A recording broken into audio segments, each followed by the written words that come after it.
Jadi khazanah itu banyak. Untuk melawan penyakit itu ketakutan itu bahaya, karena bisa mengganggu imunitas tubuh. Orang harus percaya diri, harus pede, meskipun harus hati-hati, tapi harus tetap pede. Dengan demikian imunitas tubuh kita terjaga. Jadi ya sudah seperti itu. Semua orang punya cara untuk menjaga diri masing-masing. Kemudian tentang Pak Ahmad Siddiq, saya tahu banyak karena dulu saya masih ingat, ini sekaligus ijazah pada cucu-cucunya. Kalau sama anaknya tidak berani saya. Sama cucu-cucunya. Saya masih ingat Mbah Ahmad Siddiq itu sangat loyal sama yang namanya negara. Kita tahu beliau adalah termasuk orang yang bintang ketika Muktamar Situbondo, ketika NU pertama kali nerima asas tunggal, yaitu Pancasila. Kayak apa ulama-ulama kita, ya mulai Mbah Ahmad Siddiq, Mbah Ali Maksum, Gus Dur, Mbah As'ad, semuanya lah, termasuk Mbah Mun, semuanya loyal sama negara, sehingga NU menerima asas tunggal. Itu saya masih ingat karena bapak dulu perwakilan dari NU cabang Lasem.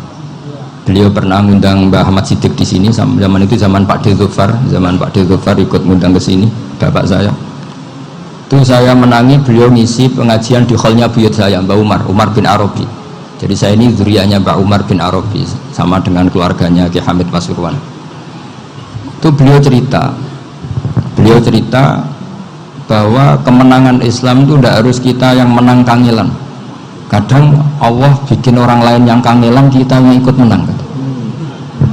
Jadi dulu kata beliau, banyak ulama ketika kita diserang Jepang, saya masih ingat, saya karena pas itu ikut ke Lasem, karena saya santri sarang, Mbah Mun ngisi di Lasem, saya ikut di Lasem karena saya masih keluarga.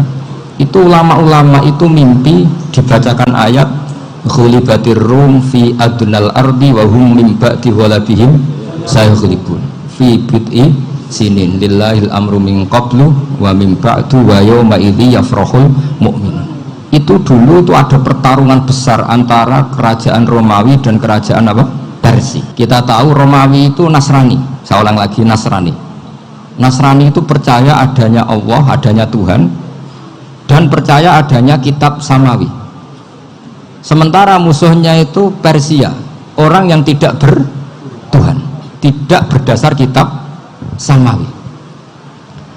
Ketika Persia mengalahkan Romawi, itu orang Islam ikut susah, karena terus dibully sama orang-orang kafir Mekah. Orang kafir Mekah adalah orang yang tidak punya kitab samawi. Katanya orang kafir Mekah, iku lho balamu, jute duwe kitab, jarene dihubungan mbek langit, nyatane perang keok, paling kon ya podo. Jadi ada analogi bahwa kalahnya orang Nasrani itu dianggap simbol kekalahan orang yang bertautan atau berhubungan dengan langit. Akhirnya orang Islam susah. Saking susahnya orang Islam sampai Abu Bakar itu tanya, ya Rasulullah, lalu orang Romawi menang itu kapan? Terus ada surat turun fidut isinin, ya kira-kira 3. Abu Bakar pas itu belum alim-alim amat, jadi ngartikan 3 itu ya 3 betul, sehingga beliau masyhur itu cara Jawa totoan itu kimar, pokoknya nanti Romawi pasti menang 3 tahun lagi. Akhirnya ketika datang itu taruhannya dengan 10 unta, datang ke Rasulullah, Nabi menjelaskan, lunda bid'u itu mabena salas ilatis, itu 3 sampai 9, kamu jangan bilang 3. Ya sudah, taruhannya ditambah sampai 100 unta, tapi pembuktiannya enggak 3 tahun tapi nunggu 9 tahun. Sampai jangan tanya, berarti dulu pernah taruhan halal. Zaman sebelum ngaji saya sampai sudah sering taruhan, jadi jangan nyalahkan saya. Nanti itu ada ilmunya, namanya nasah mansukh. Dan taruhannya Abu Bakar tidak kayak sampean, taruhan yang sangat-sangat demi Islam, bukan demi hadun nafsi. Betul, ketika tahun ke-7 orang Islam itu menang. Gila ya, tahun 9 itu umat Islam menang. Menangnya umat Islam mengalahkan musyrik Mekah itu di Badar. Romawi mengalahkan Persia. Gara-gara Romawi mengalahkan Persia itu cara berpikir orang itu rubah. Ternyata langit itu ada, kekuatan langit itu ada. Sehingga meskipun akhirnya orang Kristen bilang ada Trinitas, terus mereka keliru dalam mengartikan Isa, tapi ada sekian nabi yang mereka sebut dan mereka hormati. Ada sekian kesamaan.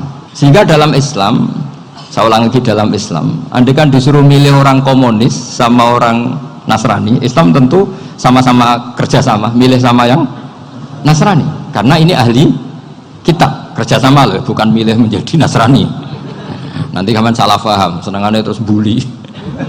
Itu semangatnya pasti hasad ya.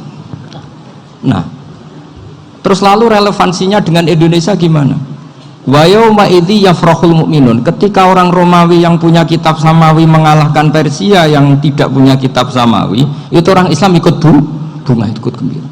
Itu semua kiai banyak yang mimpi seperti itu. Ini cerita Pak Ahmad Siddiq, saya dengarin itu. Ternyata betul, Jepang itu nggak dikalahkan Indonesia.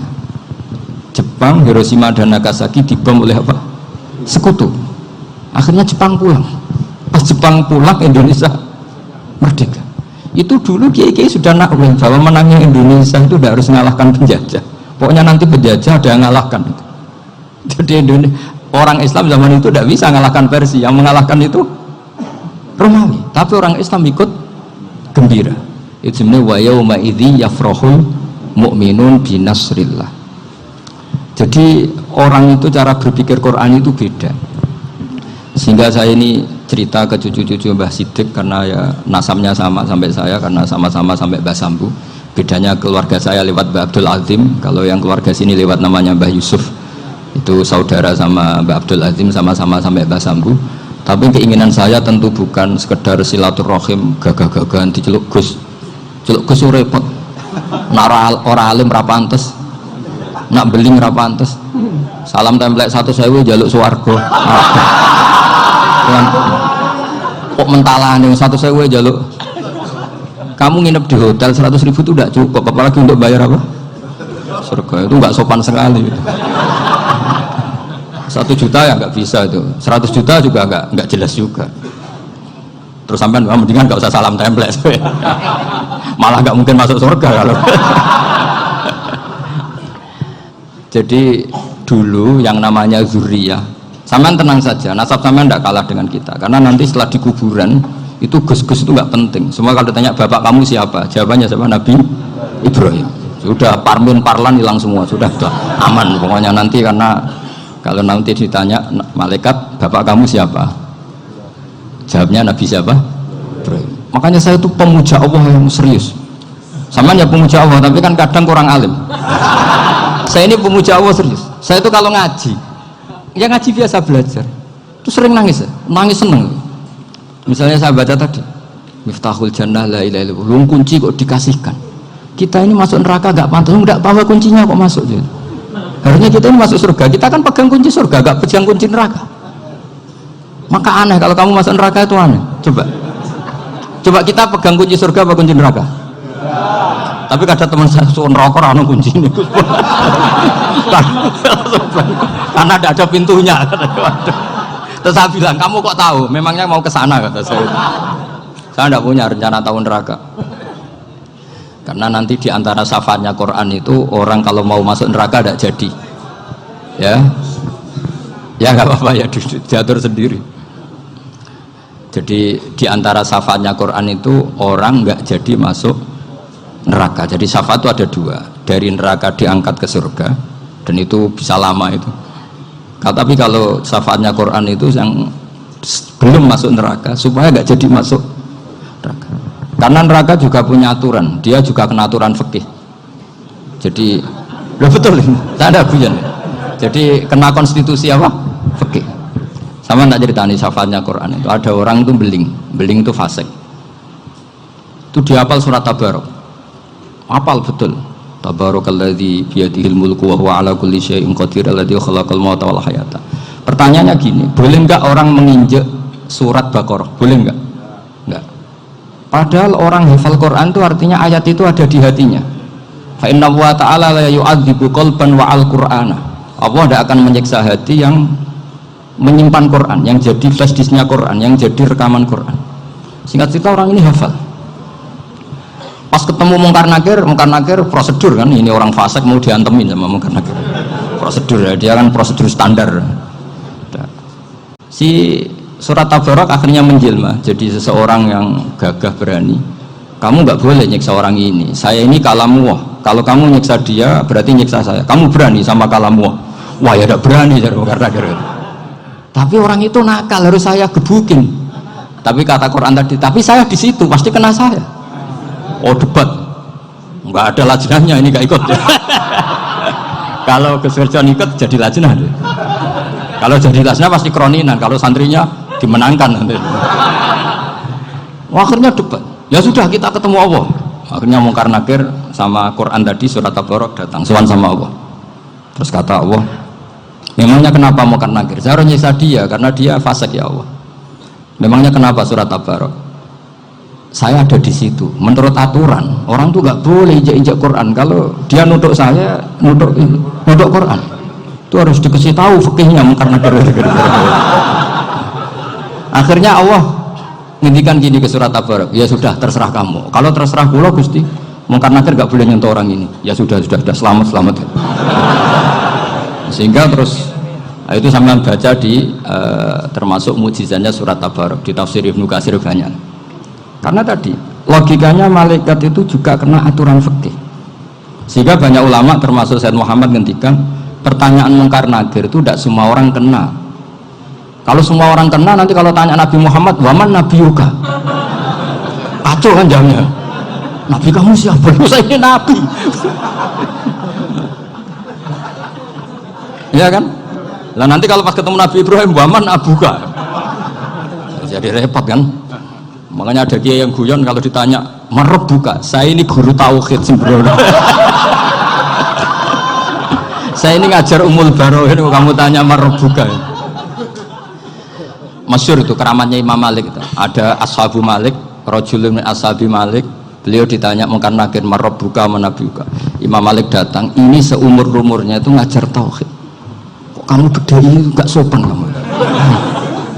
Dan kita berharap barokah sama ngaji nanti itu. Yes. Malaikat itu anak sungkane gitu. Jadi itu dan saya meskipun guyon itu serius. Bedanya orang alim sama ndak itu di situ. Kalau orang alim itu guyon itu masih bener, masih serius. Coba saya bacakan ayatnya. Ala inna auliya Allahi la khaufun alaihim wa lahum yahzanun. Terus lahumul busyra fil hayatid dunya fil akhirah. Artinya kalau Mungkar Nakir dengan penampilan garang gitu, berarti ada ketakutan apa enggak? Ada, padahal ciri utama walinya Allah tidak ada ketakutan. Makanya itu termasuk dalilnya Sayyid Muhammad, tidak semua orang alami seperti itu, karena wali-wali itu la khaufun alaihim wa lahum yahzanun. Wah anak kiai ketemu karena kerja buat tidur wedek. Iku dreseke ora kok pertanyaan itu, nak konan santri piye? Lho isen wis kiai dihanjuti Mungkar Nakir. Malu gak kira-kira? Mesti plengani konan santri piye? Nah jawabannya gampang karena pernah ngajar tauhid. Makanya Sayyidina Ali ini ceritanya ada di kitab Nurul Dholam, sama lihat di kitab Nurul Dholam karangannya Syekh Nawawi Banten. Itu Sayyidina Ali itu ya, andekan orang biasa mungkin ya agak-agak hasut, tapi ini wali gak boleh kamu katakan hasut. Dia itu mangkal sama Umar. Orang kok setiap orang pernah dibentak, apa dia berani bentak Mungkar Nakir? Penasaran dia. Bagaimana perang Umar itu berlanjut enggak gitu kira-kira. Akhirnya minta, ya Allah saya minta kasyaf. Ya karena yang minta Sayyidina Ali karena mau wajar dituruti sama kasyaf. Dilihat Sayyidina Umar pas meninggal itu.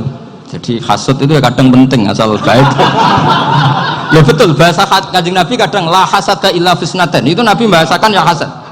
Gus Verson aja yang nafsirkan ghobtoh itu kan gaya-gayanan sebagai ulama. Aslinya Nabi ngendikan itu la hasada illa fisnaten. Ulama yang ganti itu namanya ghobtoh.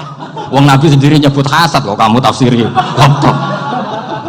Ya hasad ya hasad. Udah nggak usah ditawil-tawil, pokoknya gitu. Kalau sama nggak percaya nggak apa-apa. Kok gitu aja kok repot. Karena sama nggak percaya kemungkinannya dua. Satu nggak ngerti.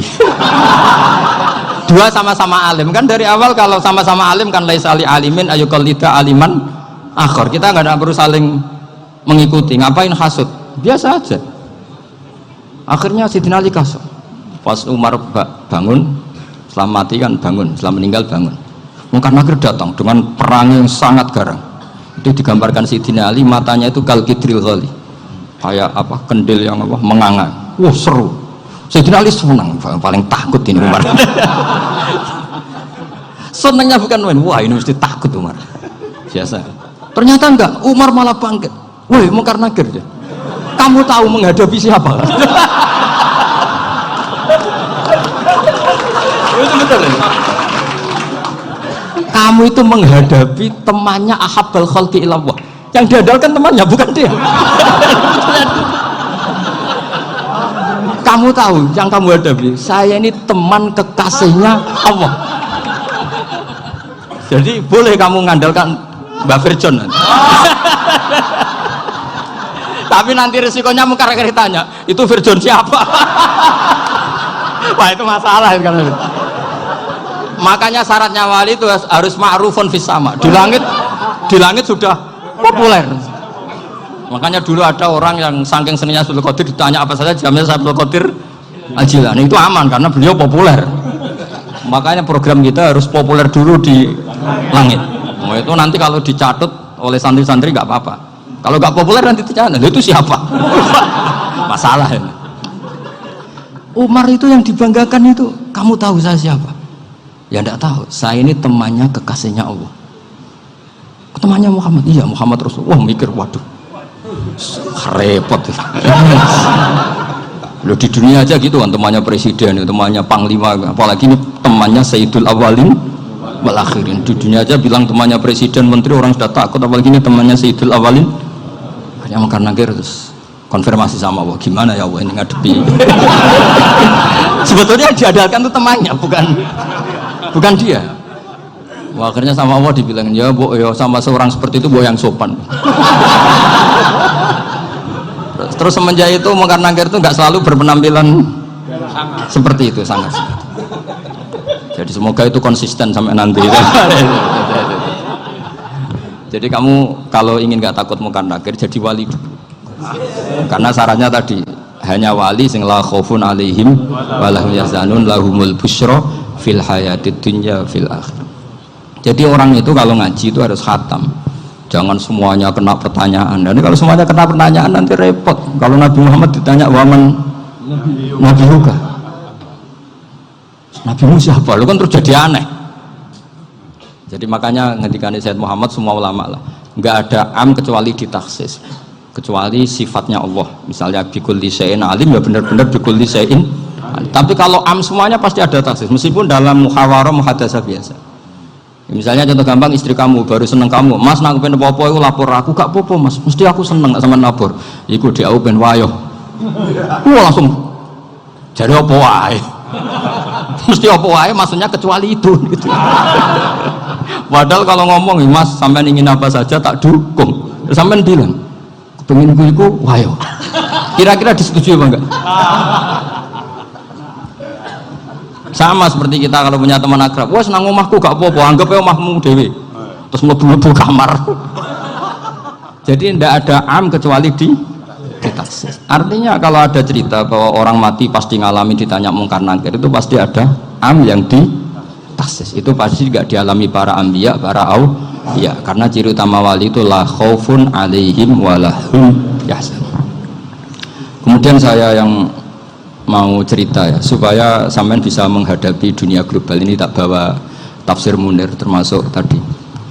Kenapa orang Islam, Rasulullah SAW itu lebih senang kalau yang menang itu orang Nasrani Romawi, ketimbang yang menang itu orang Faris, dalam hal ini ateis.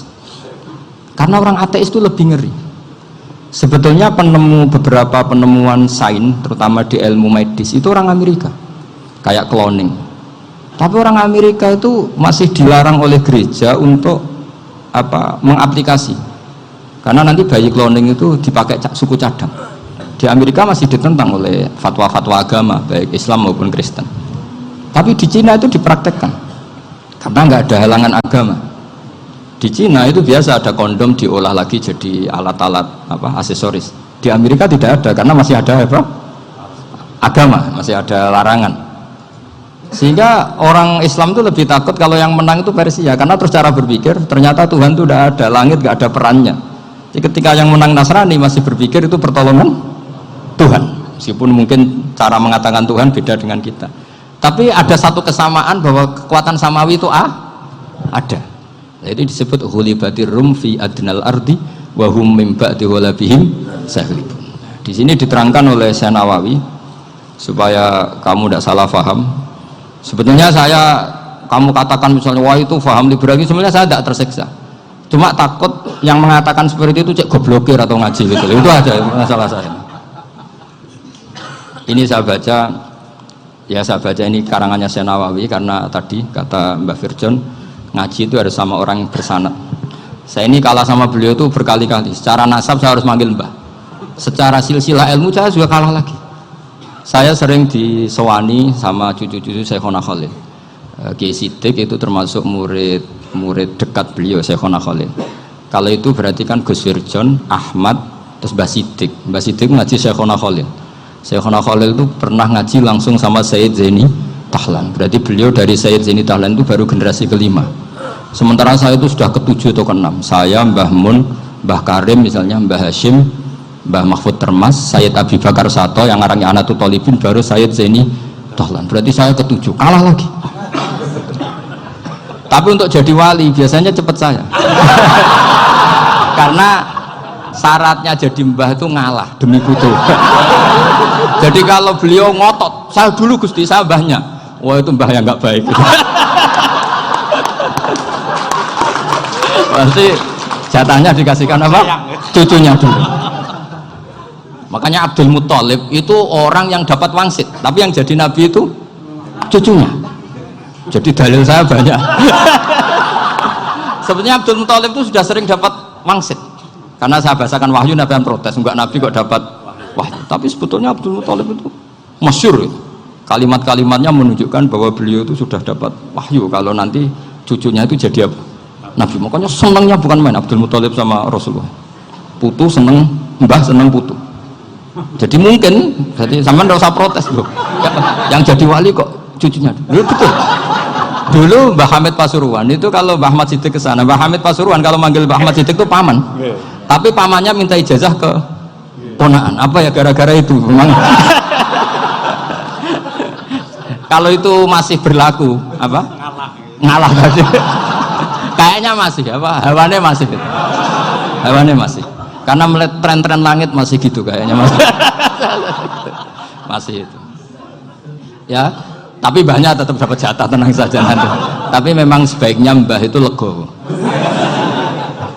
Rasulullah Muhammad SAW itu terkenal min dzurriyyati Ibrahim, tapi kata Rasulullah ana dakwatu Ibrahim wa bisyaratu Isa, aku nganti ngene iki barokah dongane Nabi siapa?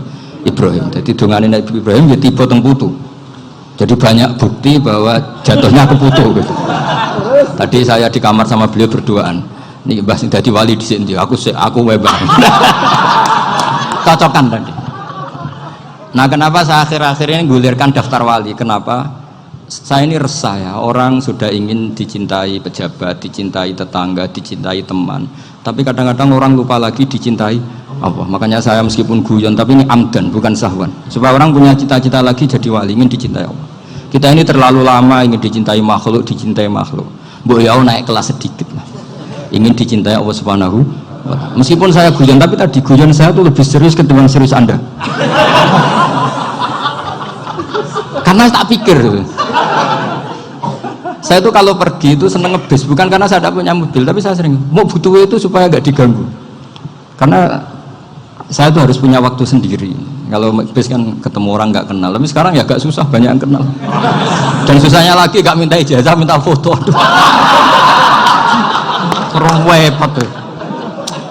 Mau dibenci itu umatnya Rasulullah Shallallahu Alaihi Wasallam. Mau disetujui itu sanatnya mana? Kalau ketemu orang alim minta apa? Foto. Itu nggak ada sanatnya. Nggak tahu saya itu mazhab dari mana itu. Ya mazhab milenial yang jelas itu kan. Ini tak baca ya biar dapat, karena ini kenangan saya sama Mbah Ahmad Siddiq. Saya masih ingat betul beliau ngisi kholnya Mbah Abdullah bin Umar, berarti abahnya Mbah Hamid. Karena mbah saya itu Fatimah binti Khalid bin Umar, kalau Mbah Hamid itu Hamid bin Abdullah bin Umar. Itu saya masih ingat betul zaman itu Mbah Hamid siap khol di Lasem itu rawuh, dan saya derek mbah saya karena masih misanan datang ke Lasem. Itu beliau pas itu ngisi sama Mbah Mun masih muda, Ki Ahmad Siddiq sepuh senior. Itu beliau cerita bahwa dulu ketika Indonesia dijajah Jepang itu para kiai mimpi dibacakan ayat khulifatir rum fi adnal ardi wa hum min ba'di walabihim zalim. Terus ada dia yang tanya takwilannya gimana, ya nanti Jepang pulang bukan karena kita yang mengalahkan, tapi Jepang ada yang mengalahkan sendiri meskipun tidak kita. Kayak dulu Faris tidak dikalahkan Islam tapi dikalahkan Romawi, tapi yang senang umat Islam. Wa yauma idzi yafrahul mu'min. Itu luar biasa ulama-ulama kita. Delalah kejadiannya Indonesia seperti itu. Yaitu kita tidak mengalahkan Jepang, tapi Jepang pulang sendiri karena dikalahkan apa? Sekutu. Ya ini saya baca. Ini tidak usah dicek bacanya benar apa enggak. Sudah aman, apa? Aman. Karena kalau saya salah itu ya sengaja. Artinya ya sengaja saja. Ya biasa maksudnya. Saya kemarin ngisi di Pondok Peloso, di Pondok Al Munawir Jogja. Salah itu ada dua. Ada salah memang benar-benar salah. Itu nggak apa-apa, bisa dimakfu. Karena mesti sangke wong goblok salah yang terus itu. Ada salah bawaan ilmu, itu repot tuh dadaninnya. Karena misalnya kita yang biasa belajar qiraah safah wayah sibuhu, mesti diulang lagi wayah sabuhu. Karena qiraahnya Imam Asim itu hasibayah sabu bi fathis sin. Sementara kita kalau ngaji kitab kulino yahsibu. Sehingga kita yang biasa belajar safah itu kalau baca kitab itu kayak orang bingung. Kadang-kadang yang ngaji juga bingung. Gus Pak mocok di bulan piling. Ya tepat-tepatan. Ada yang mengatakan Gus Pak bingung, ada yang mengatakan Gus Pak alim alama. Ya tepat-tepatan nasib tadi. Karena memang ya safah memang seperti itu. Misalnya kufuan. Kufuan itu Imam Asim baca kufuan. Tapi beliau punya murid namanya Syu'bah. Itu kalau baca kuf'an. Makanya kita itu, ini kan khataman Quran ya, jadi saya menyinggung sedikit tentang qiraah safah. Tadi beliau juga sudah tak kasih kitab saya Hifdzuna Liyadal Mushaf. Sama tak ajari latihan safah, memang angel ya. Makanya yang nggak bisa itu wong pinter, sudah tahu angel ya nggak usah diteruskan kan. Orang menghindari barang angel itu pinter apa goblok? Pinter. Berarti wong goblok pinter. Saya tuh makanya sama orang goblok tuh respect. Jadi orang alim tuh angel apa gampang? Angel. Menghindari barang angel pinter apa goblok? Loh, orang menghindari barang angel pinter apa goblok? Pinter. Berarti wong goblok pinter. Jadi saya sama orang-orang goblok itu respect. Sudah tahu jadi orang alim angel ya barang angel ya harus dihindari. Makanya saya ini insya Allah umatnya Nabi yang termasuk yang terbaik. Amin. Karena mencintai umatnya Nabi termasuk yang goblok. Waduh. Itu tidak gampang itu. Karena tadi sudah tahu ya. Seperti itu loh orang naik panjat pinang itu yang naik karena ingin hadiah. Yang nonton sudah tahu wah licin kok dinaikin mau keplodok ya. Tapi orang sepakat yang nonton juga pinter karena sudah tahu ribet kok. Tukun yang pasar kena lah apa mana. Sama juga gitu. Ngalim tafsir angel, ngalim fikih angel. Ada karek ngaji ngerekam kan gampang. Itu pinter apa goblok? Pinter. Ya. Makanya kula niku mbok burohno ngono tok. Saya tadi dinasihati Mbak Firjon, muga-muga hati saya selamat. Saya itu meskipun kata orang banyak, muhibbin saya banyak, tapi saya insya Allah tidak riya. Saya itu pakai kitab namanya Tasbitul Fuad, itu karangannya Said Abdul Al-Haddad. Ketika beliau punya muhibbin banyak ditanya, bagaimana ya Habib Anda menjaga hati Anda? Jamnya Said Abdul Al-Haddad itu unik. Innama azzamu Allah. Mereka itu sebenarnya menghormati Allah, cuma butuh sarana, dan itu saya. Jadi saya tahu sampean semua itu mencintai Quran, mencintai sunnah Rasul, mencintai hadis-hadis Rasul. Cuma sampean kan karena nggak paham, terus manfaatkan saya. Jadi sebenarnya saya ini korban. Korban. Jadi saya mau riak gimana? Korban kok mau bangganya di mana tuh? Coba sampean misalnya ngaji tafsir, belajar sendiri kan susah. Terkibnya susah, maknanya susah, bahkan beli kitabnya kadang nggak kuat. Untuk jadi alim tafsir itu kan harus beli kitab. Loh, saya sering belajar kitab itu jutaan. Tafsir Tobari, saya pernah beli kitab Fakhrur Razi itu berapa coba? 27 jilid. Karangannya Fakhrur, belum karangannya ulama modern, Imam Sya'rawi. Itu berapa jilid? Itu jutaan. Saya kemarin juga dihadiahi kitab Pak Quraish Shihab namanya Faidul Bari fi Syarhil Bukhari. Pak Quraish Shihab yang terkenal. Dia sering diskusi sama saya. Saya ngasih hadiah beliau ngasih hadiah saya. Wah itu harganya nggak kuat. Tidak kuat kadang di Indonesia nggak ada coba. Dan sama orang hebat menghindari kesulitan itu. Yang kesulitan itu, sebab ngaji ikut, kalau nggak paham dirukuk rekamannya sudah gitu. Pinter mana sampean nambah saya? Pinter sampean kan? Bikin sosis susah, beli aja kok repot kan. Makanya nggak boleh orang bilang, wah aku goblok reso tafsir, aku wong pinter. Makanya nanti kalau saya ketemu Nabi tidak termasuk orang yang mentahkir orang Islam. Kafabil mari isman ayah kira akhahul muslim. Jadi cukup orang itu dosa kalau menyepelekan orang Islam, termasuk darani sampean goblok itu dosa. Caranya nggak darani goblok ya tadi di logika tadi. Alim itu angel, gendari angel itu pinter, berarti wong bodoh pinter ya sudah gitu. Tapi tetap bodoh. Tapi ini satu cara untuk saya respect gitu.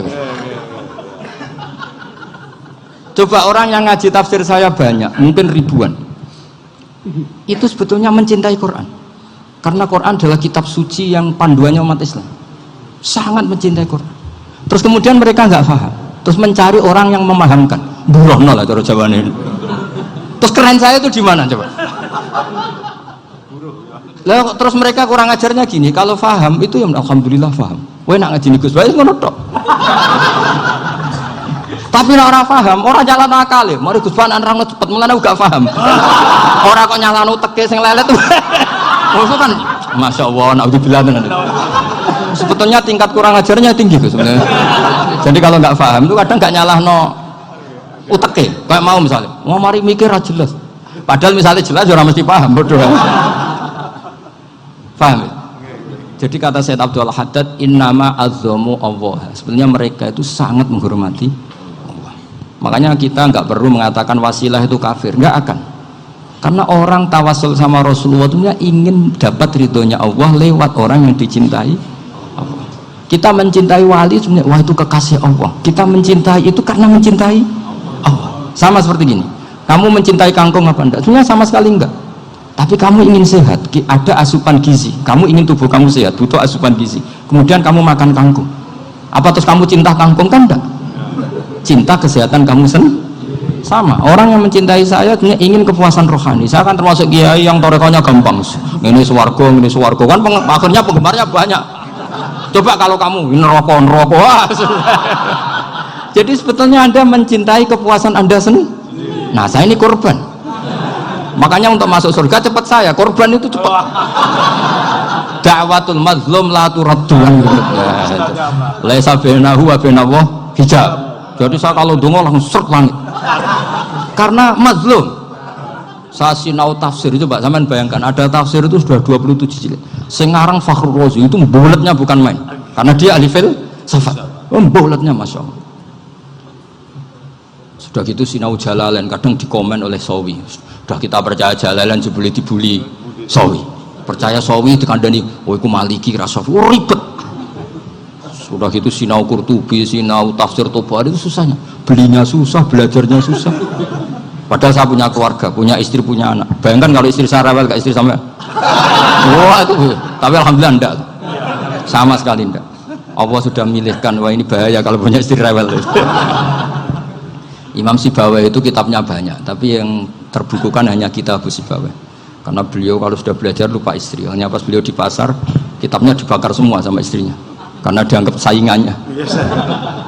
Ternyata yang dicerai tidak kitabnya, malah istrinya. Itu Imam siapa? Tapi alhamdulillah kitab saya nggak terbakar, aman. Saya teruskan ya. Jadi untuk menjaga ria dilatih innama azzamu Allah. Sebenarnya mereka itu menghormati Allah. Sehingga wasail itu sebenarnya nggak pernah jadi subjek pelaku utama, tetap Allah. Sebab itu kata Sayyid Muhammad, kamu kok mengatakan wasilah itu kafir itu gimana? Ketika innallaha qad ba'atsa lakum taluta malika. Talut itu ya manusia. PD-nya itu apa? Inna ayata mulkihi ayyatiyakumut tabut fihi sakinatum min rabbikum wa baqiyatum mimma taraka ahlu Musa wa ahlu Harun tahmiluhul malaikah. Jadi beliau PD itu kalau bawa sunduk semacam peti sakti, sing di situ ada baqiyatum mimma taraka ahlu Musa wa ahlu Harun tahmiluhul malaikah. Ya kayak semacam jimat ya. Tapi saya bukan mensyariatkan jimat enggak, karena nanti banyak penjual yang pembohong juga gitu loh. Cuma cerita, kamu tidak usah mengatakan kafir. Dulu Talut PD-nya kalau bawa sunduk semacam peti kesaktian yang di situ ada baqiyatum mimma taraka ahlu Musa wa ahlu Harun tahmiluhul malaikat. Sehingga Khalid bin Walid meskipun beliau sahabat dan menyaksikan wajah Rasulullah SAW, itu bawa sya'aratun min sya'aratihi Rasulullah SAW, bawa rambutnya Nabi. Perang kemana-mana itu diletakkan di pecinya.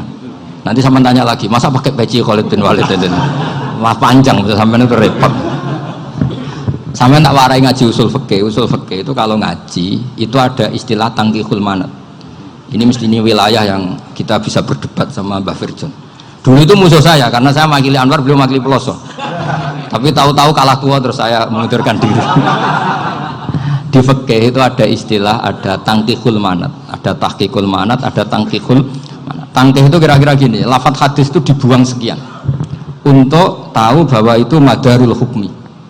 Misalnya gini, tak beri contoh paling gampang. Sama harus paham, kalau nggak paham nggak pinter-pinter.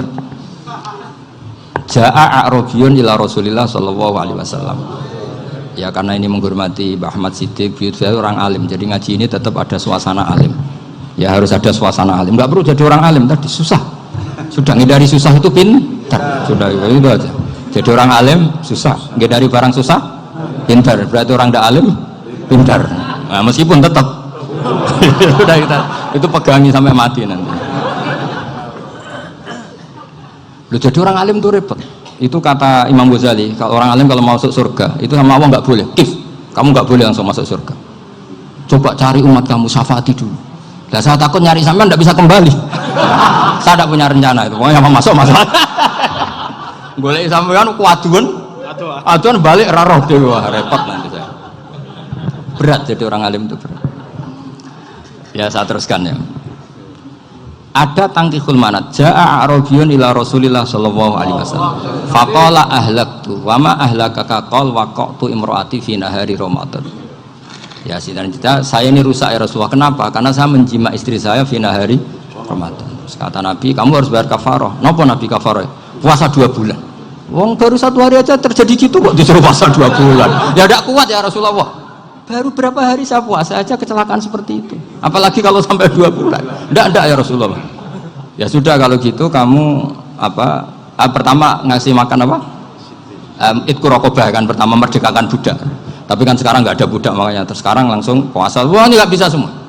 Ya sudah ngasih makan orang 60. Kasihkan siapa ya Rasul? Ya orang fakir. Saya ini paling fakir. Di kampung saya ini orang paling fakir. Jadi mulai dulu orang fakir itu hubungan suami istri itu paling lancar mulai dulu. Makanya orang fakir itu anaknya banyak karena hiburannya hanya itu. Wong Ramadan aja. Coba mau ke ATM nggak punya uang, mau antri di bank nggak punya, mau apa coba? Itu mulai dulu. Ini sanatnya mutasil. Wah, akhirnya sudah sanksinya kan tadi ya, itqu raqabah atau puasa 2 bulan berturut-turut atau ngasih makan 60 orang miskin. Lalu kata ahli usul fikih, kata a'rabi dibuang, nggak menjadi catatan hukum. Orang kota pun kalau melakukan itu juga kena sanksi yang sama. Imro'atau juga dibuang. Andai kan itu dilakukan untuk amatnya juga ketentuannya sama. Nah sekarang perdebatan antara Imam Syafi'i dan Imam Malik begini. Sekarang pertanyaan gini, jima istri itu hukumnya boleh apa haram? Boleh kan? Lalu kalau ada orang tanpa udzur kemudian makan siang-siang, cara Imam Malik hukumnya sama, harus kena sanksi yang sama. Karena sama-sama hadku hurmati Ramadan bighairi udzrin syar'iyyin. Sama-sama merusak hukum Ramadan tanpa udzur syar'i. Lo jima itu tidak zina. Kan hukumnya jaiz. Nah, sekarang makan hukumnya jaiz, harusnya juga kena ketentuan yang sama. Cara pikirannya Imam Malik. Nah, alhamdulillah Imam Syafi'i gak setuju. Wah, cara setuju repot. Bahkan orang-orang Syafi'i sudah punya khilaf, kalau gitu minum dulu. Iya, biar gak kena. Iya, biar iftarnya pakai minum. Setelah minum baru jima kan. Ya. Ini sudah menyiapkan khilafnya. Ini khas Syafi'i ini, bongsong rekayasa hukum. Nanti bisa belajar jauh cara ngakali hukum. Makanya guyonan yang masyhur Gus Dur itu gitu. Ada seorang kiai atau Gus lah, ya punya salah, namanya manusia kan punya salah, entah cangkruk entah apa, pokoknya punya salah. Ada wartawan yang ngiranya semua kiai itu orang suci, sehingga tanya sama Gus Dur, Gus itu ada kiai kok ya pokoknya salah lah, tapi jangan bayangkan dosa besar, enggak, kecil-kecil aja. Itu gimana itu? Padahal kiai kan orang suci. Jawabnya Gus Dur lucu. Ya justru yang boleh salah itu para kiai. Kalau kamu nggak boleh. Loh, kok bisa Gus? Karena mereka tahu caranya tobat. Repot. Kalau kamu nggak tahu caranya. Sama pelanggaran hukum itu ya harus pakar-pakar hukum. Itu yang tahu caranya rekayasa. Kalau kamu ya kena pasal kan ya. Jadi kamu jangan niru saya ini punya sekian cara untuk nah, itu namanya khilah. Makanya kata Sayyid Muhammad, kamu tidak usah anti khilah, karena Abu Hanifah itu membolehkan khilah, kitabul khiyal. Yang penting kamu soleh dulu, setelah soleh nanti Allah maklumi. Soleh dulu, syaratnya soleh dulu. Kalau tidak soleh jangan. Contohnya gini, ada orang mau puasa lemes sekali, mau makan gampang. Kalau langsung makan kan kayak hadku hormati Ramadan biwirudrin sarian. Aku langsung mau jembera sowan Mbah Firjon. Sudah status saya apa? Musafir. Ya, sudah berangkat aja sampai Tuban makan. Nanti kalau nggak jadi ya nggak apa-apa sudah. Kan mulai pergi sudah musafir. Saya tidak tahu nanti malaikat tertarik gebuki nggak tahu. Tapi itu ada khilahnya. Asal soleh. Karena kata Sayyid Muhammad dan semua kitab mengatakan itu. Kalau sama nggak tahu ya kebablasan. Nabi Ayub, yang nabi yang terkenal Gudiken itu siapa? Ayub ya. Nah, itu yang Israiliyatnya akan seru lah. Gudiken dikukur bek kreweng itu terlalu lah kalau itu. Untuk kreweng konti, ning Arab ora kreweng itu sudah masalah itu.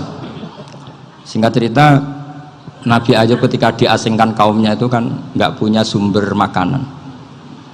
Lah orang lelaki itu mulai dulu egois. Istrinya Nabi Ayub itu cantik sekali, udah cantik, rambutnya bagus. Makanya kamu nggak usah tanya kenapa istrinya kayak banyak yang cantik. Ya, nah warasatul anbiya nggak boleh gitu. Kalau nggak cantik ya warasatul anbiya dari segi balak. Istrinya Nabi itu semuanya cantik. Nggak usah tanya sebabnya apa, pokoknya gitu, semuanya cantik. Singkat cerita, beberapa kali istrinya Nabi Ayub itu kerja demi bisa nafkahi Nabi siapa? Suatu saat itu tidak ada pekerjaan yang cukup untuk beli roti. Satu-satunya peluang dapat rezeki itu putrinya raja itu rambutnya berondoli. Terus ada sayembara siapa yang rambutnya bagus mau dibeli. Sampai rambutnya istrinya Nabi Ayub itu dijual. Nabi Ayub tersinggung karena itu mengurangi kecantikan. Jadi lelaki mulai dulu gitu. Udah nggak urun kalau istrinya nggak cantik itu komplain. Itu khasnya lelaki. Jadi kalau kamu gitu ada sanadnya juga, tenang saja ya. Komplain ya pegawai itu. Saking mangkalnya Nabi Ayub terus ngendikan la adriban naki mi'ata sautin. Kamu akan saya pukuli dengan mi'ata sautin atau dengan 100 cambukan. Atau mi'ata dikhfin atau mi'ata apalah sesuai konteks zaman itu. Engko namanya pecut tuku konti kok ribet lagi. Singkat cerita akhirnya ketahuan bahwa istrinya menjual itu demi Nabi Ayub. Allah nggak ridho kalau kekasihnya yaitu istrinya Nabi Ayub wis perjuangan kayak gitu malah kena hukuman. Tapi Allah juga nggak ingin kekasihnya yang bernama Ayub melanggar sumpah. Padahal beliau sudah sumpah, wallahi demi Allah nanti tak pukul dengan 100 kali 100 kali dengan lidi lah misalnya, contoh yang gampang tuh lidi. Akhirnya sama Allah dikasih satu solusi, wa khud biyadika dikhtan fadrib bihi wala tahnas. Ya sudah, lidi itu ikat jumlahnya 100 terus pukul sekali saja, anggap saja sudah 100. Iku pangeran sing wari ngakali ngono iku pangeran. Tapi syaratnya soleh, syaratnya soleh. Jadi kalau kamu anti khilaf berarti anti ajarannya Allah di ayat itu. Wa khud biyadika dikhtan fadrib bihi wala tahnas. Itu dulu ada, ini cerita di Ithaf, ini cerita terakhir, ini sudah sama, jangan nama sudah. Terus pengumuman tadi, yang nggak pernah sepuh utang saya itu haram tadi. Karena tadi saya punya kewajiban di rumah yang bisa menggugurkan ya kewajiban yang lebih besar. Lebih besar itu ya tadi bisa pernah guru, pernah sepuh, yang jelas nggak umur sampean menang kabeh tuh, tua serepot itu. Ada raja itu ganteng kaya, senengannya nikah perawan cantik. Itu semua kampung mesti kenal. Mungkin digilir atau gimana pokoknya. Suatu saat ada pemuda suka sama perempuan yang di kampungnya, cantik sekali. Kemudian pemuda ini ternyata pekerja di kerajaan itu. Tiap hari ditanya, wah itu yang di kampung yang cantik siapa? Mau saya nikahin gini. Wah bahaya, ini saingannya raja. Jadi yang dibidik pemuda tadi itu saingannya. Si raja ini orang yang namanya raja kan gengsinya tinggi. Kaifatang kihuha wa qad ra'aitu qad qabbalaha rajulun. Kok mbok nikahi? Saya tuh pernah melihat dicium lelaki. Wah, gak mau. Gak gelem wis kadung ditambung lan wa qad qabbalaha rajulun. Saya pernah melihat sendiri qabbalaha rajulun, dicium oleh lelaki.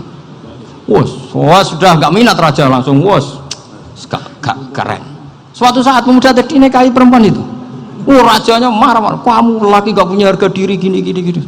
Gak punya selera, gak punya harga diri, sudah pernah dicium orang kok tetap dinikah. Terus bilang ke raja, takrif manir rajul, laki itu siapa? Abuha.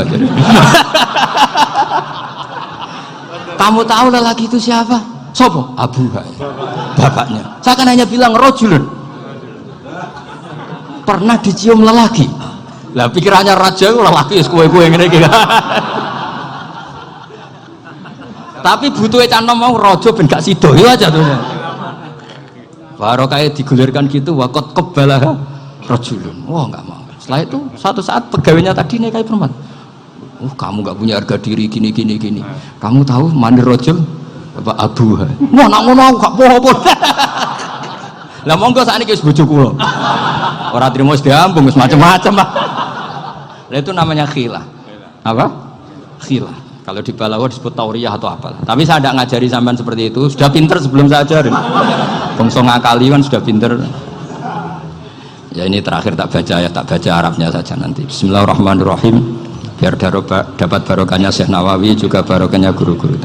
Bismillahirrahmanirrahim. Wasababu nuzuli hadil ayati annahu kana baina farisa war rumi qitalun wa kana al musyrikuna yawadduna antahliba farisu ar-ruma li anna farisa kanu majusiyan ummiyin wal muslimuna yawadduna ghalabatar rum ala faris liqaunihim ahla kitabin.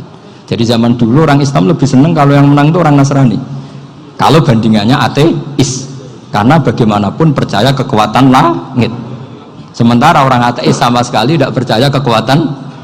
Apapun bedanya kita dengan Nasrani itu ada kesamaan, yaitu percaya adanya kekuatan langit. Sehingga ketika orang Romawi kalah itu orang Islam ikut susah. Paham ya? Makanya ini tak baca biar sampean enggak macam-macam pikirannya. Faba'atha Kisra saat terusnya, ya pokoknya seperti itu. Akhirnya Rasulullah SAW berdoa lebih senang yang menang itu Rom karena ahli kitab. Artinya apa? Kemenangan ahli kitab adalah kemenangan makhluk atau hamba Allah yang mentautkan kekuatan kita di bumi dengan kekuatan langit. Makanya saya berharap selain kita ikhtiar medis, kita harus memperbanyak istighfar. Bagaimanapun semua itu dari Allah Subhanahu wa Ta'ala. Kita menghormati negara dengan ikhtiarnya, tapi saya mohon sekali kita juga istighfar, karena semua itu juga ditentukan oleh Allah, oleh langit.